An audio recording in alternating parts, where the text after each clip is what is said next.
जरा सोचें, एक ऐसी इमारत जो इतनी बड़ी है कि अक्ल हैरान रह जाए। और ये बनी कब? 4,500 साल से भी पहले। आज हम गाजा के अजीम पिरामिड के राजों से पर्दा उठा रहे हैं। ये इंजीनियरिंग का वो कमाल है जो आज भी हमें सोचने पर मजबूर कर देता है। तो सवाल क्या है? सवाल वही है जो सदियों से सबको परेशान करता आ रहा है। बड़ा सादा सा लेकिन बहुत गहरा। आखिर बिना किसी मॉडर्न टेक्नोलॉजी के, ना कोई क्रेन ना लेज़र, उन्होंने ये कर कैसे दिखाया? अच्छा, पहले ज़रा इसके वज़न की बात करते हैं। हम बात कर रहे हैं 60 लाख टन की। ये नंबर इतना बड़ा है कि इसको तसव्वुर करना भी मुश्किल है। सोचें, 60 लाख टन पत्थर जिसे सिर्फ इंसानी हाथों ने अपनी जगह से हिलाया। और ये 60 लाख टन वज़न बना कैसे? 23 लाख अलग अलग पत्थरों के ब्लॉक से। हर एक ब्लॉक खुद एक यादगार जैसा है, जिससे पहले तराशा गया, फिर लाया गया और फिर मिलीमीटर की दुरुस्तगी के साथ अपनी जगह पर रखा गया। कमाल है। तो अब ये समझने के लिए कि ये चीज़ आखिर है कितनी बड़ी, इन नंबर्स को आसान लफ्ज़ों में देखते हैं। ये पत्थर का पहाड़ वाकई कितना बड़ा था? इसका वज़न आसान ज़बान में, आज की दुनिया की सबसे ऊंची इमारत बुर्ज खलीफा जैसी 12 इमारतों को इकट्ठा कर लें तो जाकर अजीम पिरामिड के वज़न के बराबर होगा।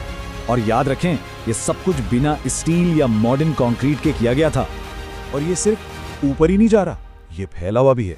इसकी जो बुनियाद है वो इतनी बड़ी है कि उसके अंदर 9 फुटबॉल के मैदान आराम से फिट हो सकते हैं। सोचा जा सकता है, ये इमारत नहीं, ये तो इंसान का बनाया हुआ एक पूरा पहाड़ है। अच्छा, तो इतना बड़ा प्रोजेक्ट शुरू कहाँ से होता है? जाहिर है बुनियाद से। और कदीम मिस्रियों के लिए सबसे बड़ा चैलेंज बिल्कुल परफेक्ट एक्यूरेसी हासिल करना था। तो सबसे पहला मसला ये था, बिना किसी कंपास के इतनी बड़ी चीज़ को बिल्कुल शुमाल, जुनूब, मशरक और मगरब की सीध में कैसे खड़ा करें? सही शुमाल का पता कैसे लगाएं? इसका जवाब ज़मीन पर नहीं था, बल्कि आसमान में था, सितारों में। उन्होंने कोई मैग्नेटिक कंपास इस्तेमाल नहीं किया। नहीं, उन्होंने रात को आसमान को देखा और जो कुतबी सितारे हैं जो अपनी जगह नहीं बदलते, उनको इस्तेमाल करके बिल्कुल परफेक्ट सीध हासिल की। क्या ज़बरदस्त फलकियात थी।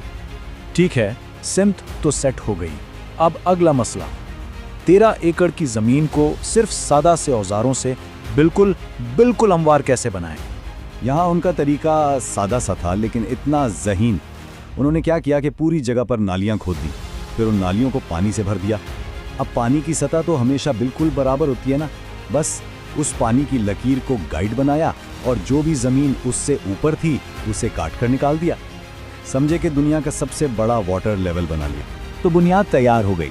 अब वक्त था उन लाखों पत्थरों को काटने का, और वो भी ऐसी दुरुस्तगी के साथ। उसका राज धातकारी में छुपा था।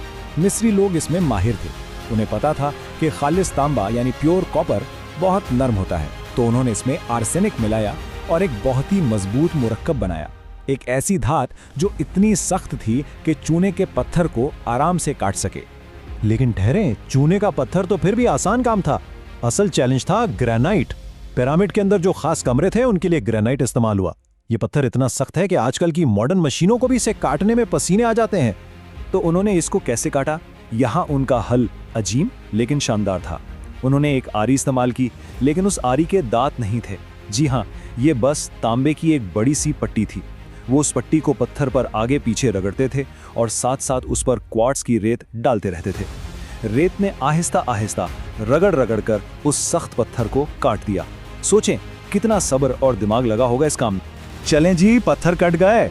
अब अगला पहाड़ जैसा काम इन्हें गजा तक पहुंचाने का था। ज्यादातर पत्थर कहां से आ रहे थे? 250 किलोमीटर दूर से। उन्हें दरियाए नील के रास्ते लाया जाता था। ये कोई छोटा मोटा काम नहीं था, ये एक बहुत बड़ा लॉजिस्टिक ऑपरेशन था। और ये कोई छोटे मोटे पत्थर नहीं थे, बिल्कुल नहीं। कुछ ग्रेनाइट ब्लॉक्स का वजन 50 टन था। 50 टन। ये समझें कि 3 बड़ी मुसाफिर बसों जितना वजन है। सैकड़ों लोगों की जरूरत पड़ती थी सिर्फ एक ऐसे पत्थर को कश्तियों पर चढ़ाने और उतारने के लिए। लेकिन शायद सबसे बड़ा राज, सबसे बड़ी पहेली ये है कि ये तनों वजनी ब्लॉक्स तकरीबन 150 मीटर की बुलंदी तक ऊपर कैसे पहुंचाए गए। इस पर माहिरीन के 2 बड़े नजरियात हैं। एक कहता है कि पिरामिड के बाहर एक लंबा सा घूमता हुआ रैंप बनाया गया था।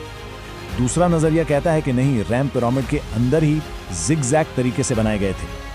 आज तक इस पर बहस जारी है और आखिरी जवाब किसी को नहीं पता। और यही बात हमें उसके अंजाम तक ले आती है, उन राजों तक जो अजीम पिरामिड आज भी अपने अंदर छुपाए बैठा है। और दरियाफ्तों का सिलसिला रुका नहीं है। अभी हाल ही में एक छोटे से रोबोट को एक तंग सी सुरंग में भेजा गया और वहां उसे वो चीज मिली जिसकी किसी को उम्मीद नहीं थी, एक पत्थर का दरवाजा जो पूरी तरह से मेहरबंद था। एक ऐसी चीज जिसे 4,500 साल से किसी ने हाथ नहीं लगाया था। तो सवाल जो सबके जहन में है वो यही है, आखिर उस बंद दरवाजे के पीछे है क्या? इसके बनाने वालों ने वहां ऐसा कौन सा राज दफन किया है जो इतने हजारों साल से इंतजार कर रहा है? और फिर इससे भी बड़ा सवाल, ये सब कुछ था किस लिए? इतनी मेहनत, इतनी मंसूबाबंदी, इसका असल मकसद क्या था? तो आखिर में हम इसी सवाल के साथ रह जाते हैं, क्या अजीम पिरामिड सिर्फ एक बादशाह का मकबरा था या ये उससे कहीं बढ़कर कुछ था? शायद ये इंसानी सलाहियतों की, इस बात की कि हम नामुमकिन को भी मुमकिन बना सकते हैं, एक ऐसी यादगार है जो हमेशा रहेगी। और शायद यही उसका सबसे बड़ा राज है।